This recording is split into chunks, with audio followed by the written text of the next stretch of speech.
Chers amis, bonsoir et merci de nous rejoindre pour notre rendez-vous culturel et vespéral, Culture, l'autre regard. Ce soir, nous allons parler de résistance. En effet, l'impérialisme romain s'est cassé les dents en Numidie et des siècles plus tard, l'impérialisme qui s'est réclamé de son héritage, à savoir l'impérialisme français, s'est lui aussi cassé les dents en Algérie. Algérie, tombeau des impérialismes. C'est ce que nous allons explorer ce soir avec mes deux invités. Tout d'abord, j'ai l'immense plaisir de vous présenter M. Abdelmajid Sana. Monsieur Sana, bonsoir. Bonsoir. Et merci beaucoup pour votre invitation. Merci à vous de l'honorer, M. Sana. Vous êtes ancien moudjahid, ancien militant du FLN historique et ancien diplomate. Et vous signez un premier ouvrage qui s'intitule « Cris de douleur des profondeurs du Rumel » et qui est préfacé par Niels Anderson et que nous allons examiner ensemble ce soir. Merci encore d'être parmi nous. Avec plaisir. J'ai aussi l'immense plaisir d'accueillir M. Driss Elfas. Monsieur Elfas, bonsoir. Bonsoir, Jawad, bonsoir. Merci à vous d'être parmi nous. Merci aussi à vous. Alors, vous êtes chirurgien dentiste et passionné d'histoire. Oui. Et vous aussi, vous signez un premier ouvrage qui s'intitule Roba, la berbère donatiste, et qui va retracer justement le fil de cette résistance numide jusqu'à la révolution algérienne. Merci encore d'être parmi nous, Monsieur Elfas. Merci beaucoup. Je me tourne d'abord vers l'histoire contemporaine et avec M. Abdelmajid Sana et cet ouvrage, Cris de douleur des profondeurs du Rumel, dans lequel vous opérez d'abord un rappel historique. Vous dites que la France, en 1830, débarque dans un pays où 80% des habitants savent au moins lire et écrire. 132 ans plus tard, elle quitte ce pays en y laissant 90% d'analphabètes. Étrange mission civilisatrice qui commence par la terre brûlée et qui finit, on le verra dans votre ouvrage, aussi par la terre brûlée avec le sinistre OAS. Absolument. Je vous laisse rebondir sur ça et puis nous allons... Oui, parce que de toute façon, je n'ai repris que d'autres chercheurs et d'autres compatriotes spécialisés et qui ont fait part de cette situation. Et j'ai repris ça parce que, comme le colonialisme français a à n'importe quel moment parlé de la civilisation coloniale et ce qu'il a fait en Algérie, et évidemment, il fallait réagir. Et ça, je pense que c'est une honte pour ce colonialisme de croire ce qu'il dit ou ce qu'il fait. Nous savons en 1962 comment nous avons retrouvé notre pays et grâce à la lutte intérieure et extérieure, donc nous avons pu obtenir notre indépendance. Et je profite de là parce qu'il y a une certaine catégorie de compatriotes qui, quelquefois, sans aucun respect aux 1,5 million de shuhada et à la lutte qui a été menée pendant 7 ans et demi, dire que De Gaulle nous a donné l'indépendance. C'est une formule pernicieuse et perfide. Absolument, absolument. Et c'est une honte qu'un Algérien puisse dire telle chose. Les hommes sont morts pour ce pays. Les hommes, aujourd'hui, il y en a énormément qui sont handicapés. Il y a ceux qui ont des problèmes psychologiques, etc. Et on vient nous raconter aujourd'hui avec une telle facilité ce genre de choses. Alors on va voir dans votre ouvrage les séquelles laissées par ce colonialisme. Cependant, on va commencer avec votre personnage principal, puisqu'il s'agit d'une autobiographie à peine romancée. Et votre personnage principal, qui s'appelle Mourad dans l'ouvrage, oui. Et nous le suivons dans son éveil à la lutte politique et à la conscience nationale, grâce évidemment au rôle du PPA-MTMD, oui. mais aussi grâce aux associations sportives et au scoutisme, oui. qui ont été aussi des écoles du nationalisme. Exactement, oui. Et puis, finalement, pour arriver à cet accélérateur de la prise de conscience que seule la révolution paye, et qu'a été le sanglant 8 mai 1945, et que votre personnage va vivre dans sa chair. Oui, exactement, parce que j'ai vu mon père revenir ensanglanté, et cela m'a marqué. Et évidemment, je savais déjà ce qu'on subissait. Nous, comme Peuple. Nos compatriotes, on subissait donc la loi des colons. Et ces choses-là, en tant que jeunes, ça nous touchait également. On n'avait pas droit de faire tout ce qu'on voulait faire. au point où on m'a sorti de l'école, on me dit, Mohamed, tu sais lire et écrire, ça te suffit. Et lire, écrire et compter. Hein, on n'a pas, hein, bien sûr. Donc, C'est devenu un accomplissement que d'avoir ce qui était la norme en 1830. La moindre des petites choses, en quelque sorte, oui. Et donc, voilà, tout est parti de là. Voir que mon père était ensanglanté, et ça, c'était inadmissible, et ça m'a marqué jusqu'à ce jour. Donc, je suivais plus ou moins l'évolution. Je demandais à mon père et aux amis de m'expliquer qu'est-ce que c'était, par exemple, quand on a commencé les Félagas en Tunisie, et ensuite ça a commencé en Algérie, on parlait des tueurs, on parlait des gorgeurs, on parlait de... Et évidemment, on cherchait toujours à comprendre, jusqu'au moment où les choses ont commencé en Algérie, l'action a commencé le 1er novembre, et on se demandait réellement qu'est-ce que c'était. C'était quoi et pourquoi. Donc voilà, et j'ai trouvé, Allah Ibarak, des guides dans mon entourage. Notamment Farhat Abbas que vous avez fréquenté. Oui, parce que lui connaissait mon père. Il faisait ensemble le souk, quoi. Et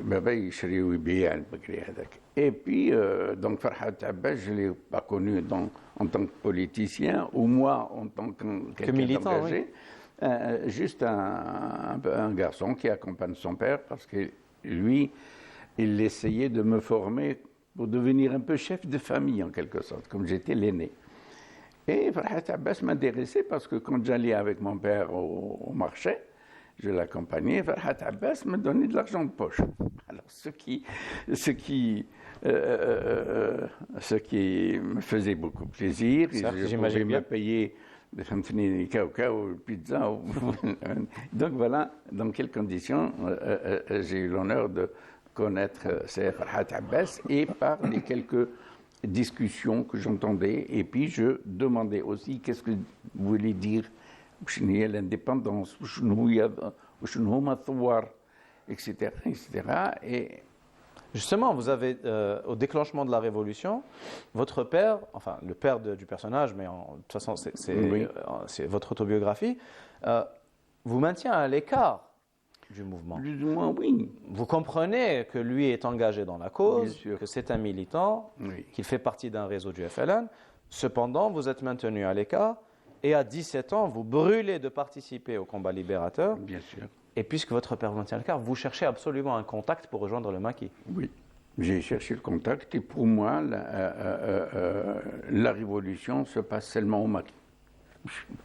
Je ne voulais rien comprendre, et donc au début, il fallait être parrainé par quelqu'un, un homme politique ou etc. Évidemment. Finalement, j'ai trouvé en la personne de mon cousin qui se trouvait à Grarem, à Constantine, à 50 km ou 60 km de Constantine, qui, lui, était déjà en contact avec les moujahidines de ce côté-là.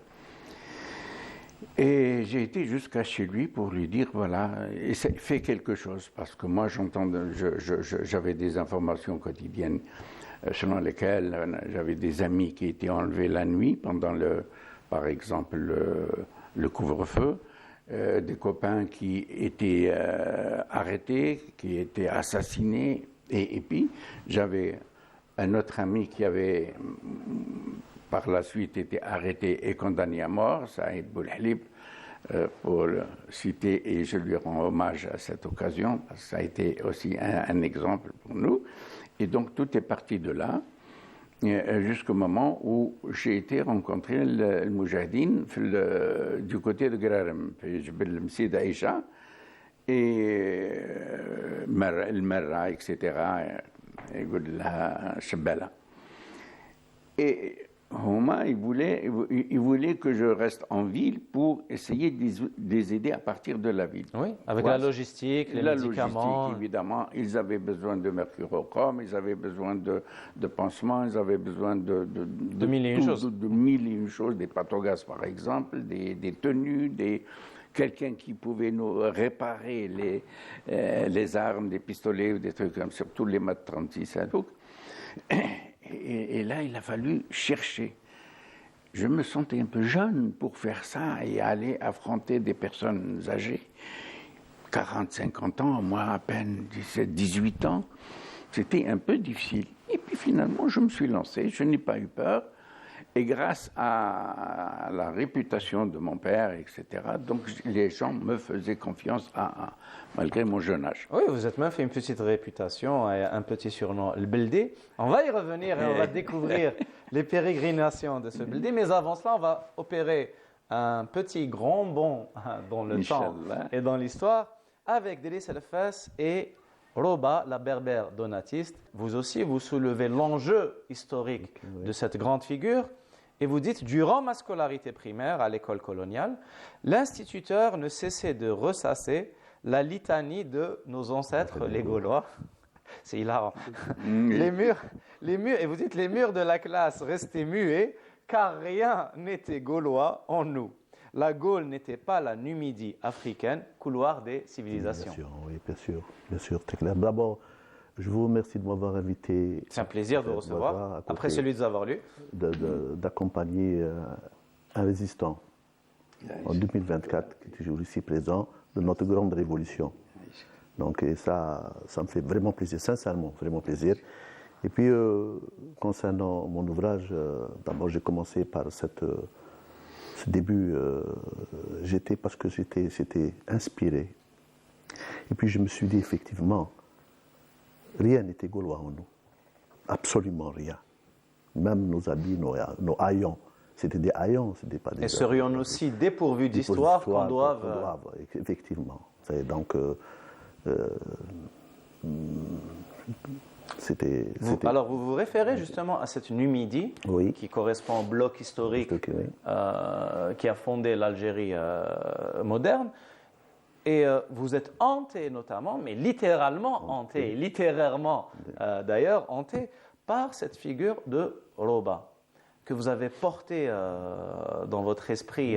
J'aurais été votre épouse, j'aurais été jaloux. Nous la saluons si elle nous regarde. Que vous avez portée depuis votre célibat endurci, d'après votre, si j'en crois votre préfacier. C'est-à-dire, cela fait des décennies que vous portez cette figure dans votre esprit. Et finalement, vous couchez sur papier cette presque obsession.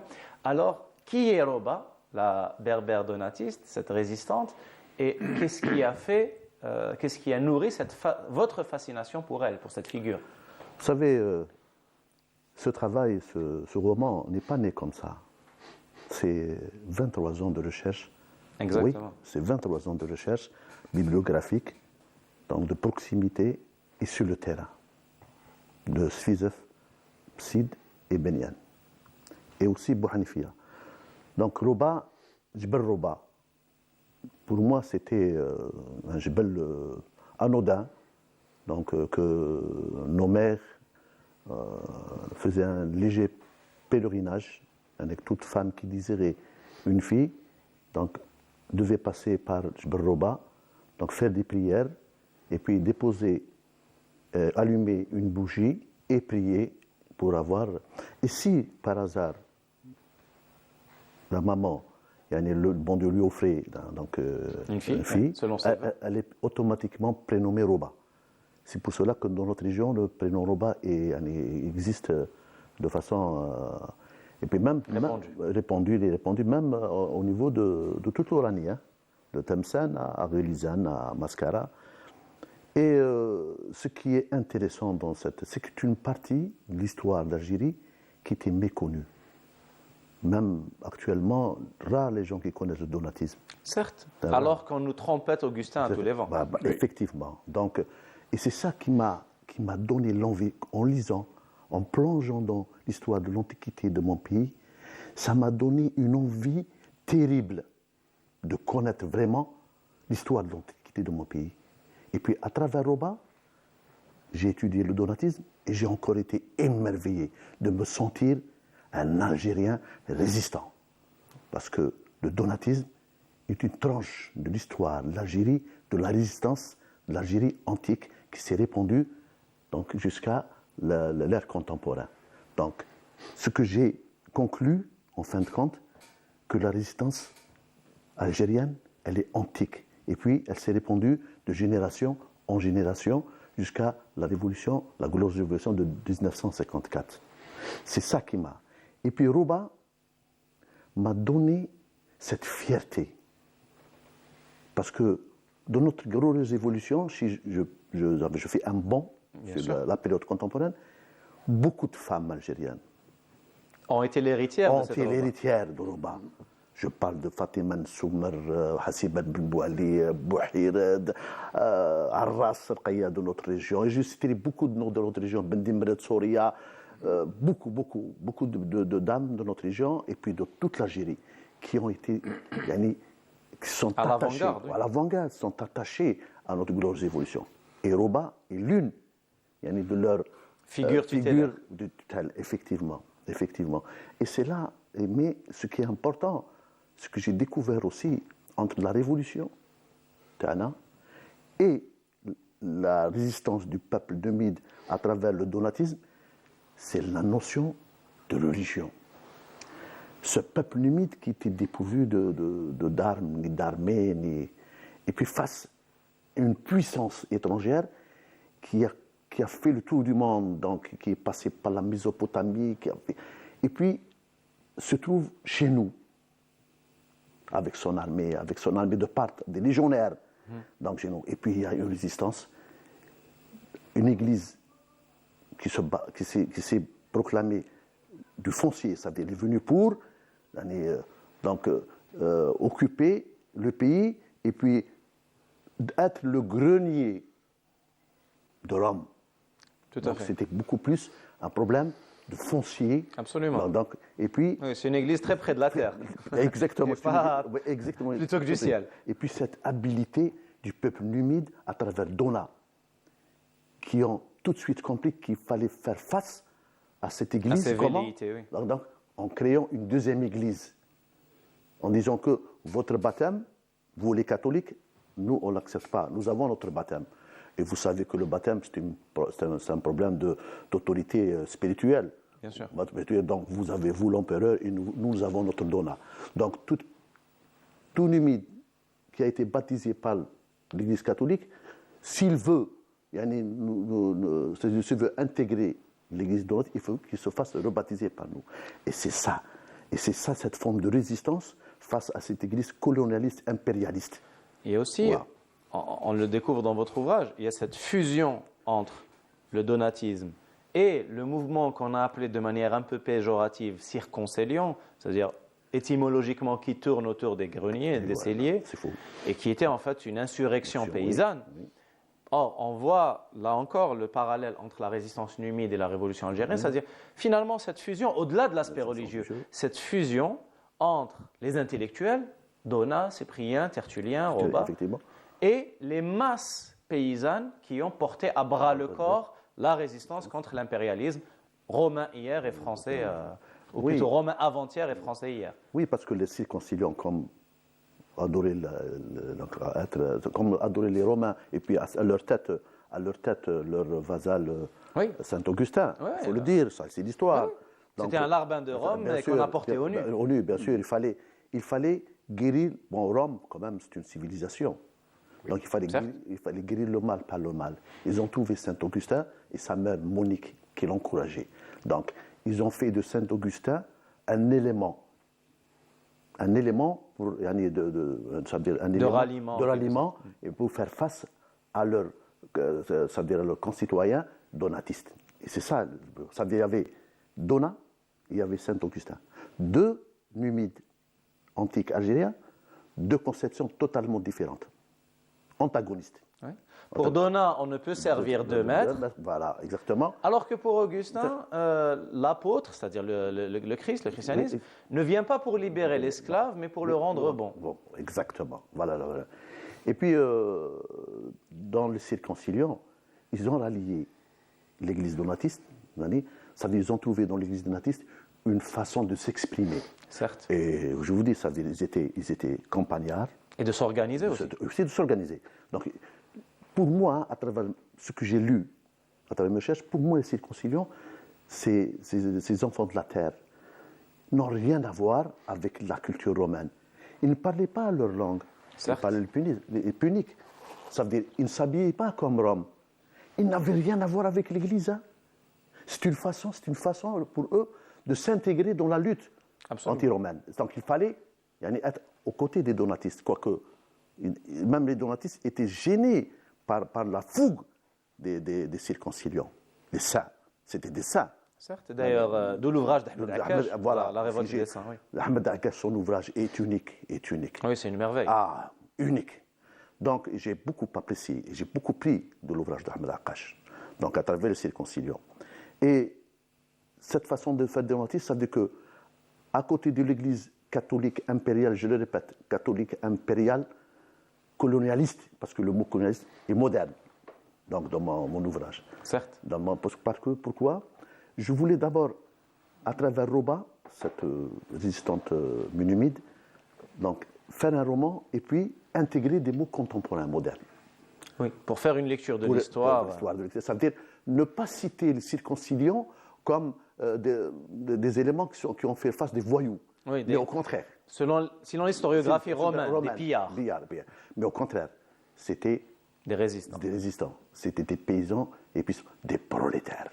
Absolument. C'est le mot prolétaire parce que le communisme, en parlant de donatisme, il cite le donatisme comme étant une résistance prolétaire. Prolétarienne, oui. Voilà, prolétarienne. Donc, absolument. Et dans tout ça... C'est-à-dire ceux qui ne possèdent rien d'autre que la force de leurs bras. Exactement.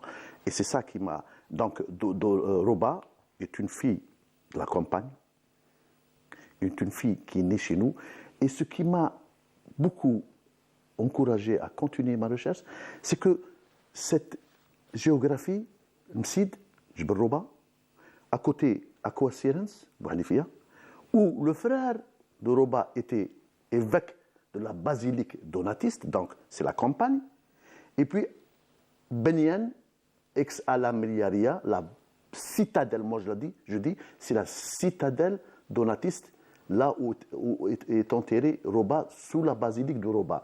Donc, cette géographie m'a encouragé d'être confiant, d'être sûr qu'il y avait une résistance donatiste dans notre région. Encore plus.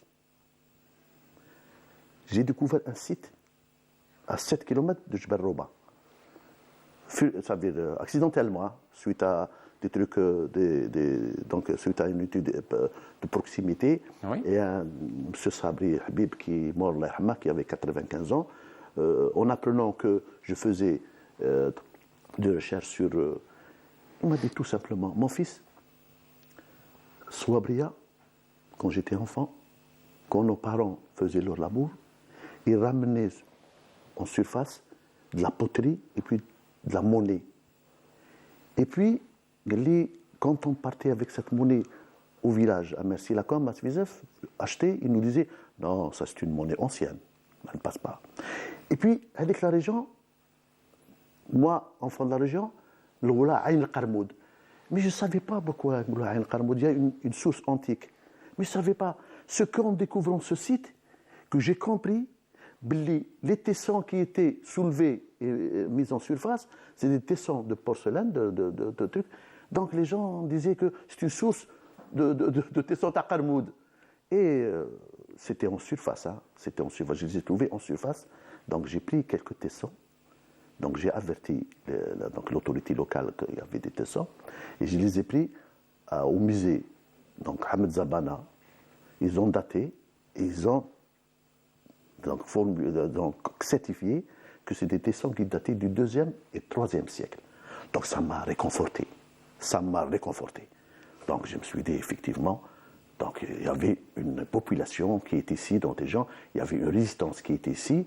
Puis Roba est-elle née ici ou ailleurs, mais moi j'ai préféré, dans mon roman, je me suis dit, je dis que vous allez la situer dans cette. Et ce site qui a été découvert par Bessois, en octobre dernier, des archéologues d'Alger, du centre donc, de recherche, sont venus, ils ont visité le site, ils ont visité Jbel Roba, ils ont confirmé que le site de Souabria était une nécropole datant du 2e et 3e siècle. Ça, donc j'étais donc juste dans ma recherche et puis juste dans ma façon de... Et dans votre démarche. Oui. Alors, on va revenir justement à Aroba et à ses péripéties avec la résistance contre l'impérialisme romain. Cependant, on va opérer, avec votre aimable autorisation, un petit intermède musical, puisque c'est le moment de notre minute mélomane, comme d'habitude, après le jingle.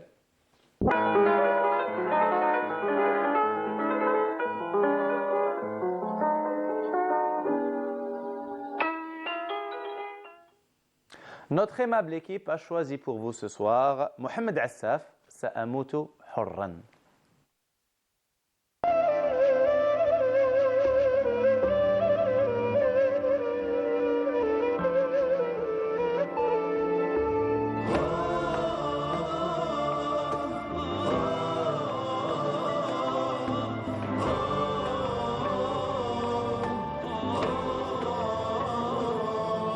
الشمس تزأر في عرين صباحي والليل يرجف من صهيل كفاحي حرب الإبادة لن تزيد مواقفي إلا الوقوف على الثبات بساحي سأموت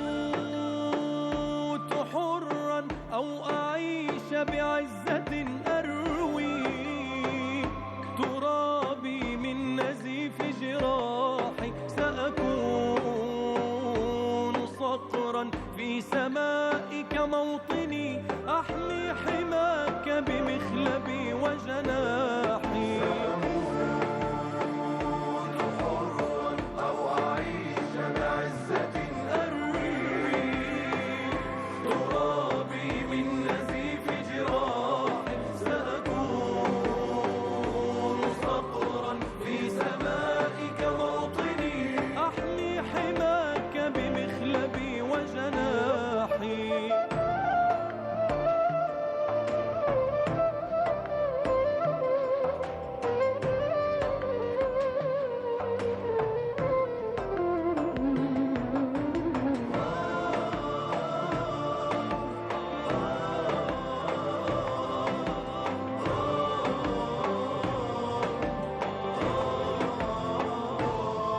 سأكون في هذا الثرى زيتونة وظلالها لا تنحني لرياحي فلتشهد الأيام أني ثائر خضت المعارك بالضمير الصاحي سأموت حرا أو أعيش بعزة أروي ترابي من نزيف جراحي سأكون صقرا في سمائك موطني أحمي حماك بمخلبي وجناحي. C'était Mohamed Assaf, Sa'amutu Hurran. Gloire et honneur éternel aux martyrs palestiniens qui sont morts libres pour que vivent leurs compatriotes libres et que pour nous vivions tous libres, car nous avons grandi avec ce leitmotiv de libérer la Palestine et finalement c'est la Palestine qui va libérer le monde de la bêtise impérialiste. Et en parlant de bêtise impérialiste, je me tourne vers M. Abdelmajid Sana et son ouvrage Cris de douleur des profondeurs du Rummel. On découvre dans votre ouvrage que hier comme aujourd'hui, l'importance de la propagande et de la contre-propagande, puisque vous mentionnez dans votre ouvrage la propagande de la presse coloniale sur les pertes de la résistance. On le voit d'ailleurs aujourd'hui aussi avec la propagande sioniste et le travail qu'a accompli le FLN historique contre l'intoxication. Je peux déjà en parler de l'action qui avait été menée par le marhoum Karim Belkacem, comme le marhoum chef de la wilaya Amirouche, qui ont fait un travail immense et que beaucoup de gens ne le donnent pas la valeur à cette action de ces hommes. Et Karim Belkacem, j'ai eu l'honneur de lui poser moi-même la question. Est-ce que ça s'est passé comme ça? Oui, il en était le responsable. Il voulait former des gens contre-révolutionnaires pour s'intégrer à la LN et au FLN aussi, donc, et essayer de créer une dissension entre les responsables des maquis comme les responsables du FLN. Et Karim Belkacem donc a reçu un lot d'armes. Il a reçu de l'argent d'un colonel et un général qui se trouvait à Alger Centre. Quand il a formé ces hommes, les a armés et reçu de l'argent, en ce moment-là, il lui a envoyé carrément une lettre. Elle se trouve sur Internet, donc il y en a les Français eux-mêmes qui publient. Donc, la fameuse opération Oiseau Bleu. Oiseau Bleu, il y a que ça. Donc voilà, partant de là, on avait compris. Et le colonel Amirou Chalayahmou avait envoyé des lettres, même aux généraux français, pour les traités de Gda. Et puis, donc, il a averti également toutes les wilayats pour dire attention, l'action psychologique est en cours, il y a des tentatives, etc., etc. À Constantine, au niveau de l'organisation civile, nous étions très vigilants. Et c'est pourquoi aussi on a, à un certain moment, les responsables exigeaient en quelque sorte un parrainage, exigeaient des preuves, organiser, etc., etc. Donc c'était dans un but très précis pour voir que le militant est effectivement bien engagé. Et vous mentionnez, et on voit dans votre ouvrage que ce fut une révolution qui avait fédéré l'ensemble du peuple algérien, y compris les étudiants. Bien sûr. Qui ont rejoint massivement la grève de 56. Oui, 56, parce que malheureusement, personnellement, j'ai constaté comment certaines personnes parlent du congrès de la Soumam. Le congrès de la Soumam a été un congrès bilan et un congrès programme.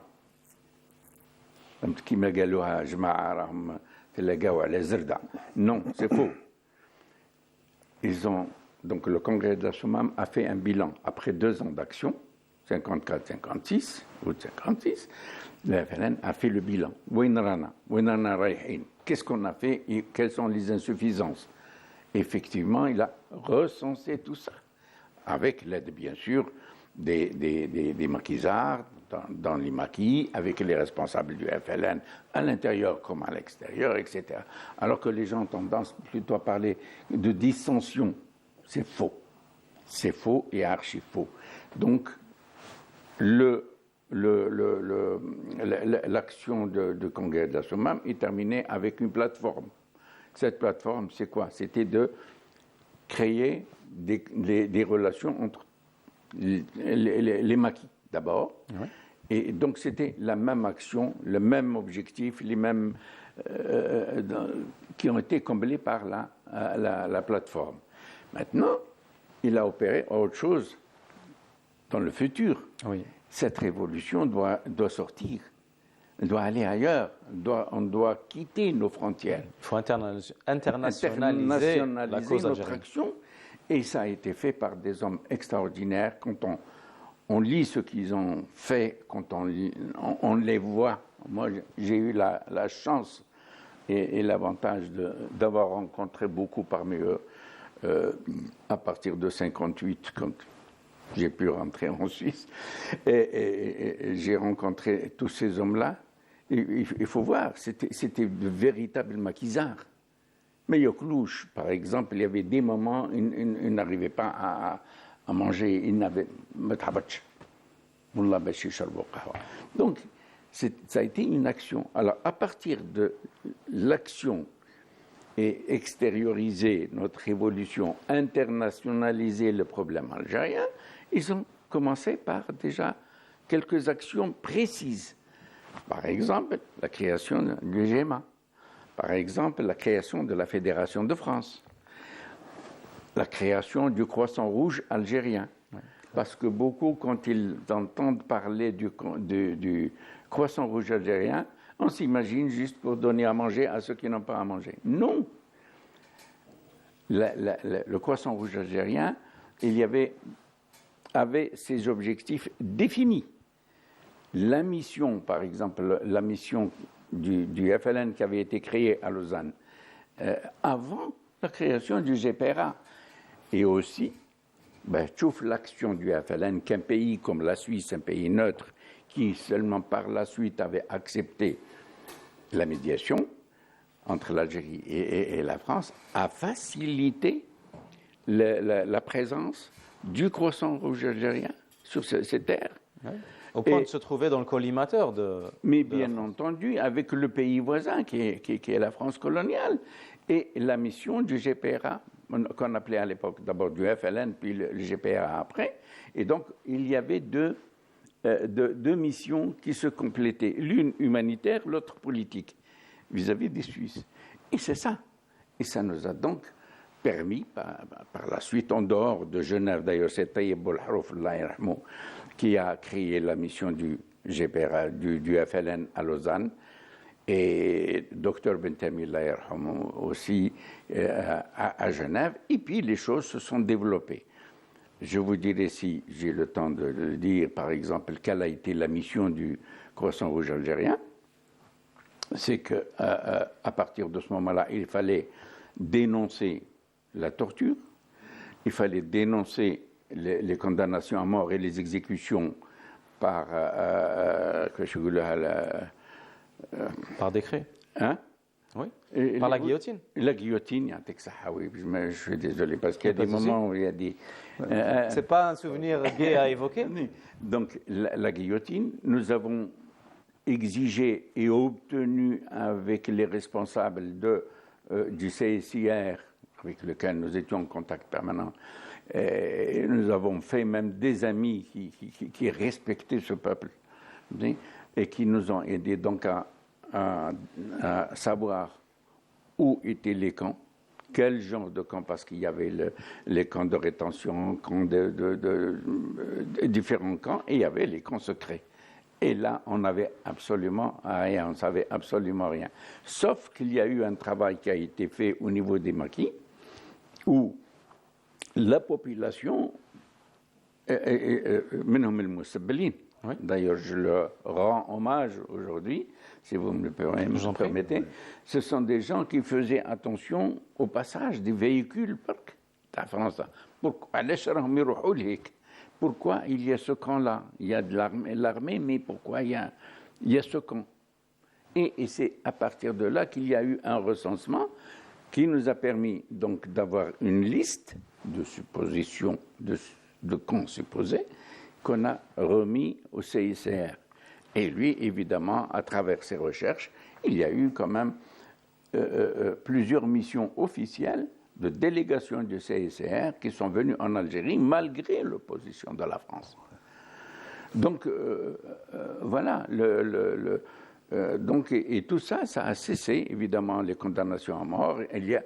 Au lendemain de l'indépendance, il y a plus de 900 compatriotes qui ont échappé à la guillotine. Grâce à ce travail diplomatique. Oui, il y a un travail énorme qui a été fait par les hommes, jusqu'au moment où la Suisse a décidé de se mêler, d'assurer la médiation entre la France et l'Algérie.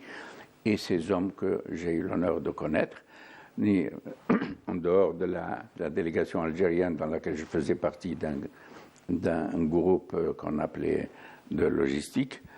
Et donc j'ai eu la chance de connaître les membres de la délégation suisse et notamment le chef de la délégation qui est M. Olivier Lang et son prédécesseur qui était malade, M. Petit. Qui fut grand.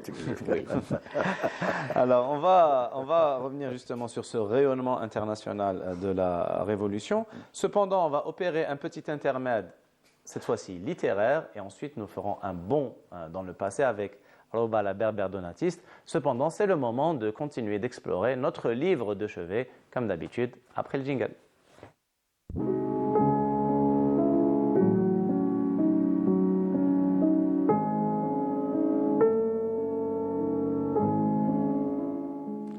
Alors, dans ce premier tome des œuvres complètes de Frantz Fanon, qui regroupe Peau noire, masque blanc, l'enceinte de la Révolution algérienne, les damnés de la terre et pour la Révolution africaine, ce soir, avec votre aimable autorisation, j'ai choisi pour vous cet extrait des damnés de la terre, l'ouvrage le plus célèbre de Frantz Fanon.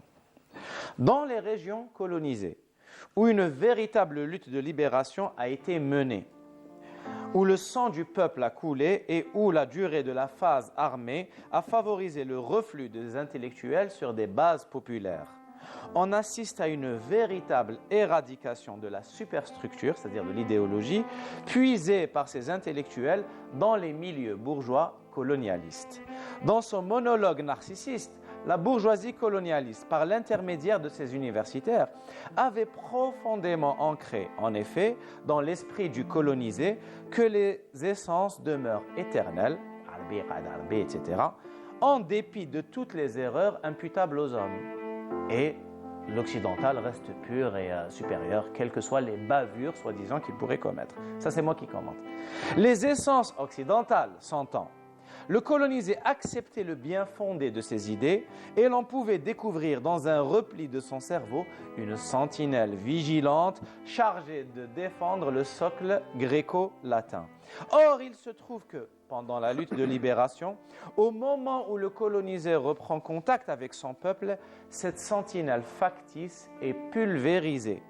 Toutes les valeurs méditerranéennes, triomphe de la personne humaine, de la clarté et du beau, deviennent des bibelots sans vie et sans couleur, comme cette démocratie occidentale qui est en train d'être piétinée par la sauvagerie sioniste. Tous ces discours apparaissent comme des assemblages de mots morts. Ces valeurs qui semblaient ennoblir l'âme se révèlent inutilisables parce qu'elles ne concernent pas le combat concret dans lequel le peuple s'est engagé, tel que le peuple palestinien qui est en train de ridiculiser toute la propagande occidentale sur des valeurs et sur, comme disait encore une fois Frantz Fanon, cet homme et ses droits de l'homme qu'elle a tout le temps à la bouche, tout en ne cessant de l'assassiner, cet homme, partout où elle le trouve. Et je me tourne vers vous, Driss El-Fess, et cette immense figure de la résistance aussi, Roba, la berbère donatiste. Vous aviez parlé de cette jonction entre, et on le voit avec cet extrait, entre les intellectuels qui ont été les donatistes et le peuple profond que furent ce qu'on a appelé péjorativement les circonciliants, qui étaient des résistants numides. Et d'ailleurs, ces circonciliants, quand ils vont rencontrer les donatistes, vont leur dire « Vous êtes les descendants de Donat, comme nous sommes ceux de Firmus et de Gildon. » Et là encore, il faut saluer le travail de documentation que vous avez opéré. Et on pense aussi notamment au travail d'Ahmed Akash, les guerres paysannes de Numidie. Et oui, effectivement. cette jonction entre intellectuels à tendance religieuse et ces masses paysannes, c'est ce qui a permis cette résistance qui a désagrégé complètement l'Empire romain, puisque c'est en Numidie qu'il a commencé de se casser les dents. Oui, effectivement. Vous avez cité Firmus et Gildon, ces révoltés qui ont été soutenus par les donatistes et circonciliants.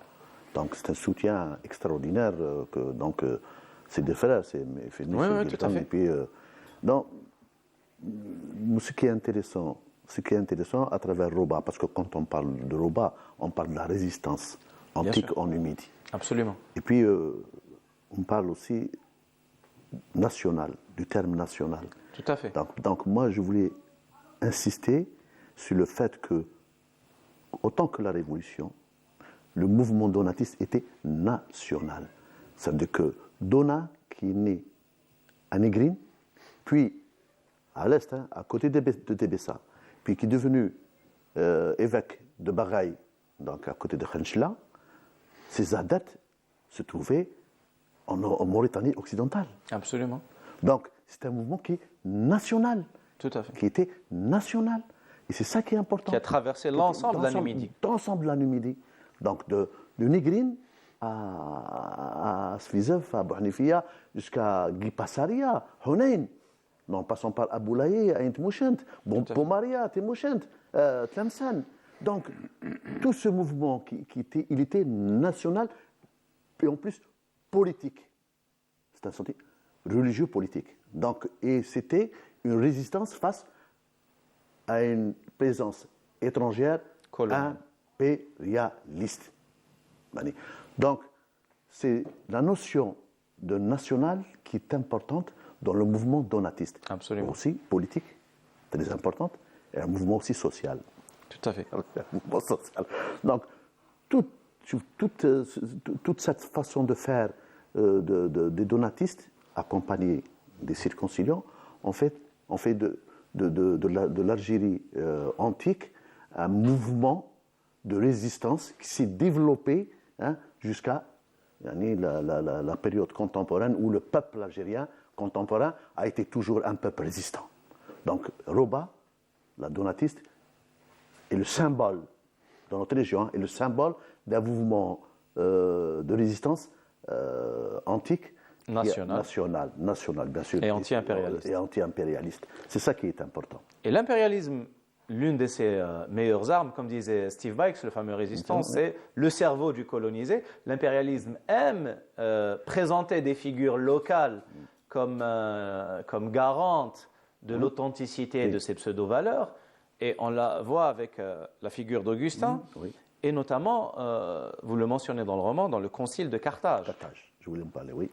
Donc, ce qui est important aussi, c'est que cette période qui est méconnue, donc Carthage, la capitale administrative donc de Rome, au niveau de l'Afrique, du Nord romaine. Tout donc c'était la capitale administrative. Ce n'est plus le Carthage, la cité État. Donc, et puis, au concile de 311, avec la présence de Donat, il y avait beaucoup plus d'évêques donatistes que d'évêques catholiques. Ce qui veut dire que les donatistes étaient présents partout, surtout dans les campagnes. Même dans les grandes cités, où la présence donc, romaine était là, il y avait en face de l'église catholique une basilique donatiste. Je cite par exemple Emeritus de Césarée, capitale de la Mauritanie césarienne, Opta de Tingad. Tout à fait. Donc cette résistance ne s'est pas développée comme ça.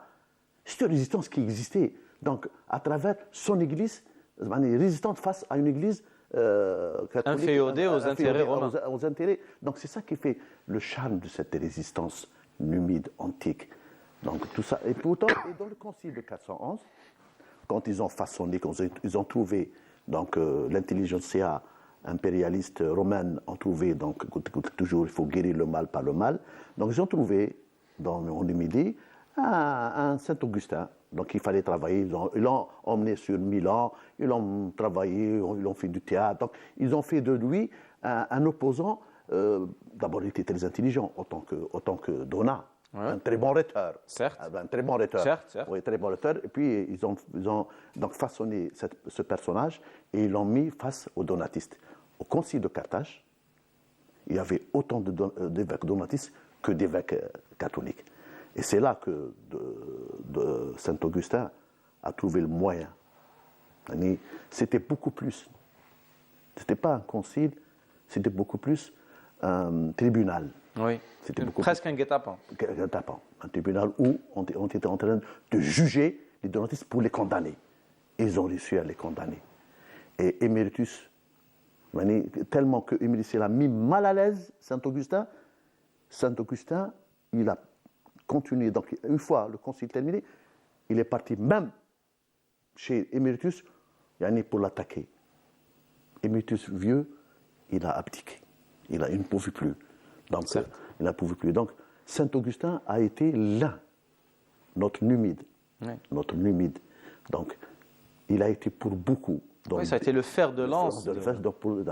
Pour mettre fin à l'activité de notre. Mais ce qu'il faut retenir ici en Numidie, c'est que grâce au donatisme, que le Rome s'est affaibli, donc qui a permis donc, aux Vandales, donc en 429, donc l'invasion vandale a aussi donné un élan,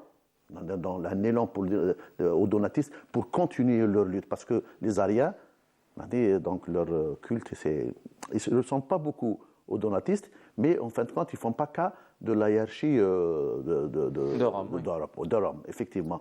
Et puis, donc, c'est en 431 que Hippone a été donc, mis en état de siège, et puis que Saint-Augustin est mort.